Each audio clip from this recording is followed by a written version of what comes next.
In today's video, we're going to set up and playtest a set of Fred Morrison Reelpipes. Stay tuned.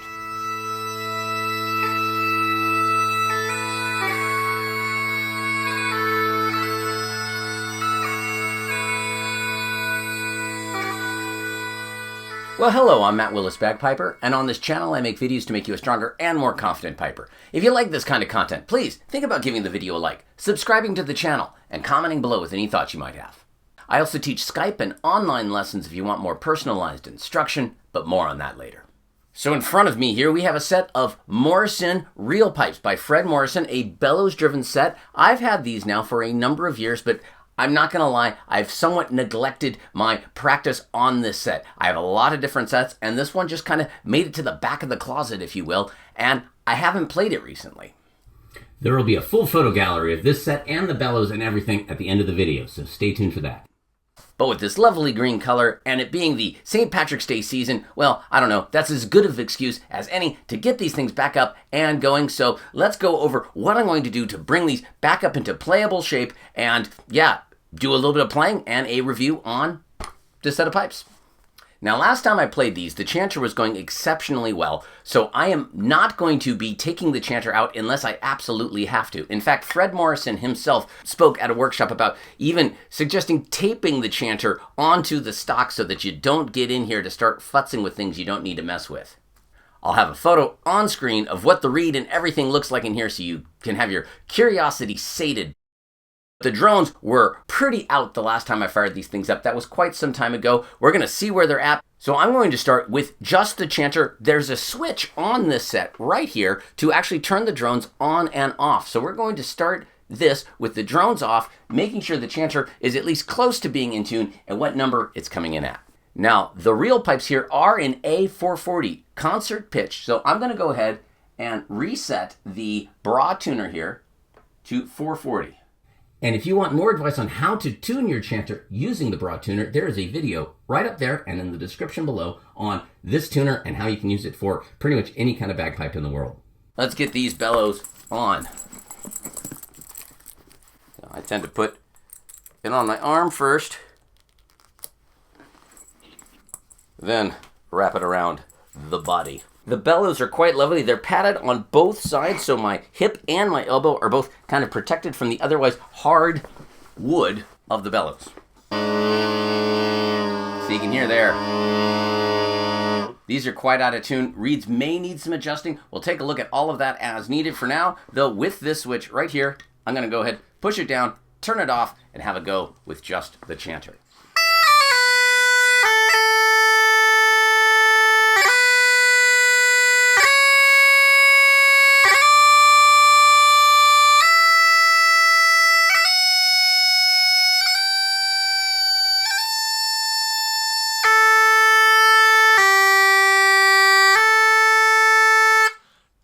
Now, as you can see on screen, it's actually coming in pretty well. The C is a little sharp. The F and high G and high A are all a little sharp. Now, I could potentially pull the reed out to try to bring that top hand in. But again, I don't want to expose the reed here. And it's just going to be a touch of tape on this Chanter. So I have my tuning tape right here. We're going to add just a little bit of tape. The low G's off as well. So a little bit of tape on F, high A, G, and C. The D is a touch sharp as well. It actually has the check mark on it, but I'm going to go ahead and put just a tiny bit of tape on top of D to bring it down just a hair. And then for low G, we're going to put just a little bit of tape around both of the tone holes on the bottom. The low G comes out of the side holes on the bottom below where your fingers cover.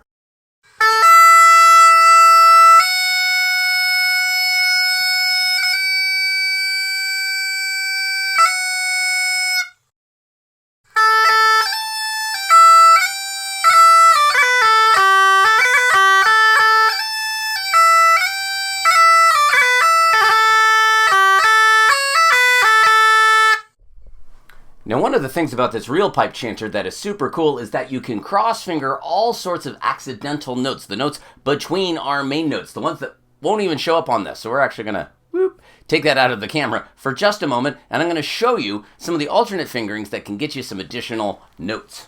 The first one I talk about is the C natural. That is going to be, instead of the C in our normal position, which is the C sharp, by the way, it's actually the black note on a piano between the C and the D.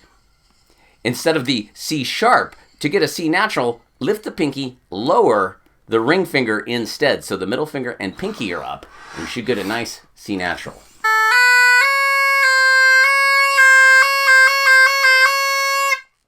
In addition, we can get an E flat or D sharp by going up to an E and then lifting the middle finger.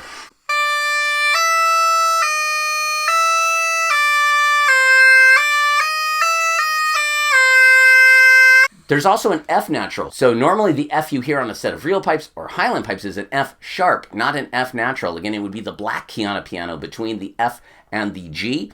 But you can, on most all sets of real pipes, get a nice F natural. I find the easiest place to go to get it, instead of thinking about it from an F, from that C natural position, which again was the middle finger and pinky up on the bottom. From here, I lift just the top ring finger as well, and an F natural comes out.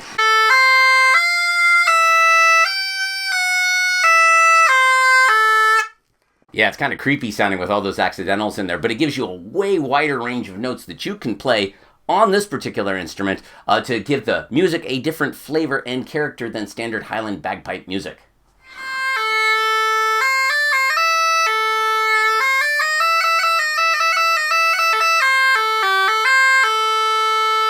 So the chanter is coming in quite well. It's sounding pretty good. My bellows technique is not the greatest. I haven't been spending a ton of time on this, so I'm not absolutely stable. It comes back pretty quickly. So now let's take a look at these drones and what we need to do to get them tuning at 440.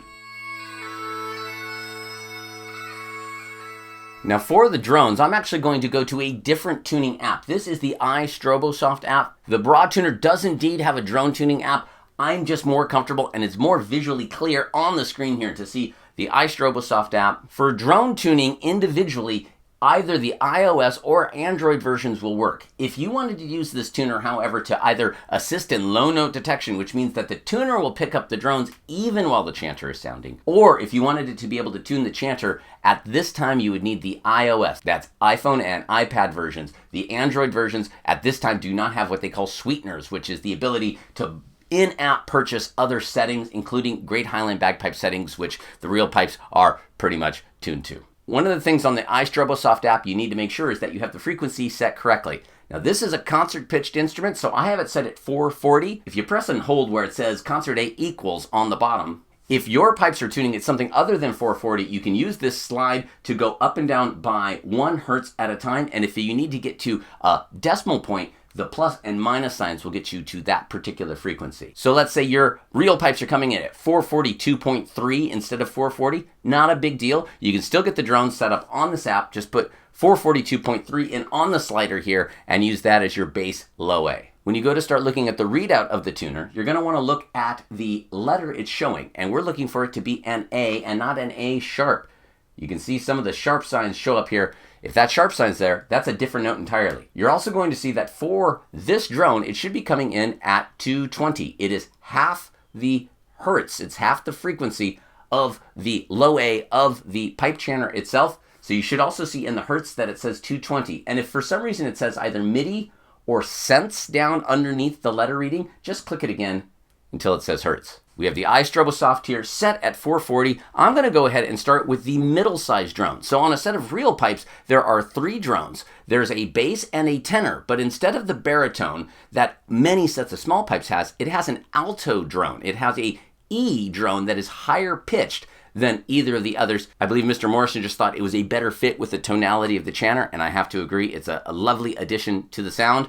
These come with inverted easy style drones. So instead of cane, they have easies. If your set of pipes has cane, you're going to need to do all of this in the pipes. If it's a bellows-driven instrument, it needs to keep the moisture off of these parts. With these, however, being synthetic reeds, I'm going to go ahead and get these initially set up with my mouth just to speed up the process and see how close I might be able to get. When I go to mouth blow this, I want to make sure that I am not interfering with the tongue of the reed, the clear plastic part on this at all. So I'm going to need to make sure my mouth is up and around the top section of this reed. And first thing I'm going to do is just blow into the reed and then try to go like whoop with my breath to see if maybe, just maybe, I can shut it off. If I cannot shut it off, that means this drone is taking too much air. That seems to be a pretty good pressure. Let's see where it's tuning. to use the main readout of the tuner. If this says A and that the frequency when you're dealing with the, in this case, tenor drone is around 220, if you see the lines going up, that means you need to move out. It means that this is too sharp and needs to flatten. If you see the lines moving down, it means that the drone is currently flat and they need to shorten the piece. So up means move it out, moving down means move it in. I've purposely flattened this. So we're going to see these lines moving down, meaning I need to shorten this, and I'll stop when the lines stop.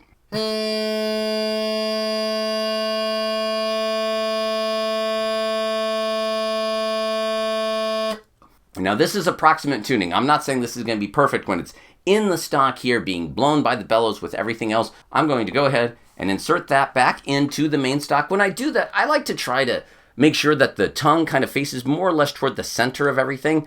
I don't know if it really matters, but it's something I do. With the tenor in, I'm going to actually move to the alto because it's the one nearest to me. I could tell the reed was about to fall out, so I just give it a nice little push. I'm going to do the same thing, test this one by mouth, and see if I can shut it down first.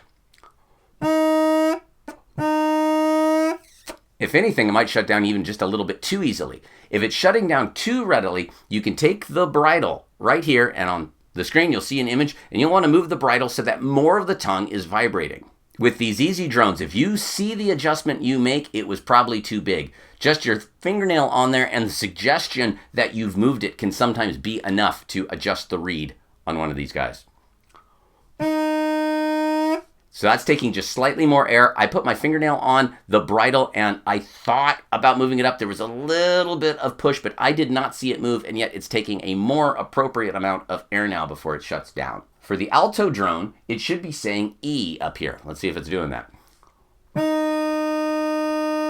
It's saying D sharp. Well, D is the note underneath, so I know I need to shorten this quite a bit.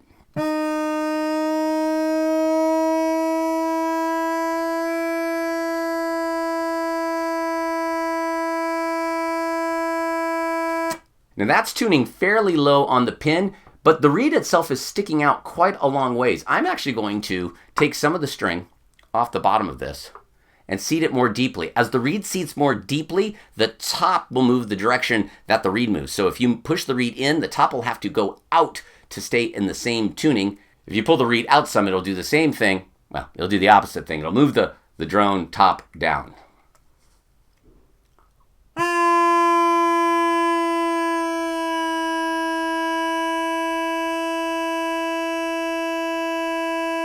I'm also going to use the tuning screw and tune it in just a little. Same idea with this tuning screw. As I screw it in, the top will have to move up to keep it at the same pitch.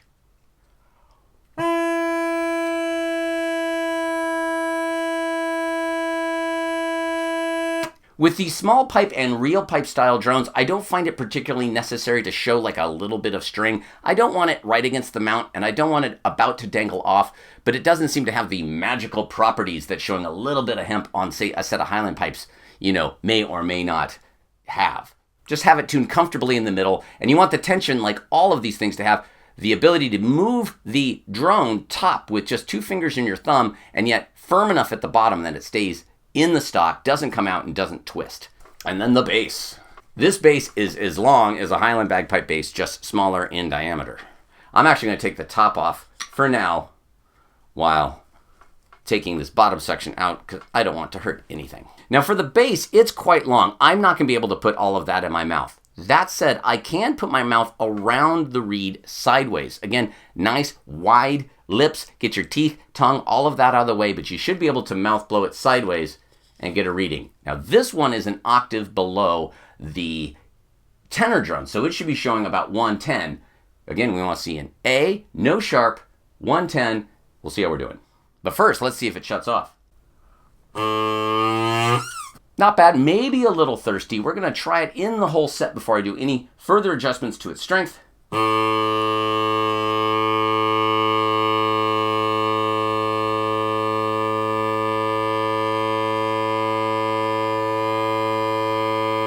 With any 2-joint instrument, you're going to want to make sure that as you adjust these for tuning, that the top one is always longer than the bottom. This is called a 2-filter system. I don't know exactly what that means, except that the receiving end of these tuning pins is called a filter. And for reasons that I'm not smart enough to know the top filter, the top receiving section should have more exposed area than the bottom if you want it to come in well and easily. So I kind of set the top fairly far out, though again, I'm not showing any string. I don't find that's important here, and then I'm doing my tuning adjustment from the bottom. And we're going to have a go on this whole set again and see if maybe, just maybe, the drones are in or at least close. Again, if these were cane reeds, I'd have to do this all in the set. I'd have to be doing it with the bellows the entire time. It takes longer. It's really no different. You just have to be taking the parts in and out more often. With these easy drones, I am not personally concerned with getting a little bit of moisture on them. I'm not playing them for that long by mouth, and they're synthetic reeds. The little bit of moisture isn't going to hurt them.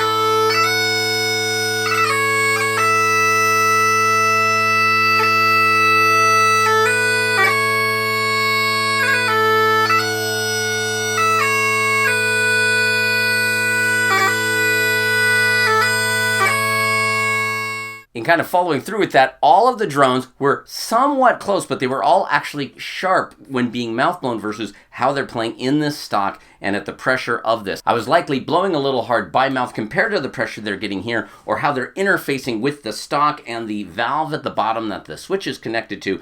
And again, I'm not trying to say I'm an expert at bellows-driven commanding of an instrument. It's one of the reasons I'm doing this, is to get some more practice time on all of this.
Well, there you go. A little bit on the Fred Morrison Reelpipes. A fun set to play. When it comes to volume, I would say these fall somewhere between a set of small pipes and a set of Highland pipes, maybe trending slightly more toward the Highland bagpipe side. I would probably put some hearing protection in if I were to play these for much longer than I've been doing now. So it definitely fills a room or a space. It can be readily heard over other instruments. You're not going to be buried with a set of pipes like these. And if you didn't want the drones, there's a switch so you can easily turn them off. That's great. And again, concert tuning, which is important if you are going to play with other people. Plus, there's accidentals, so you can play a wider variety of music on this particular set of pipes.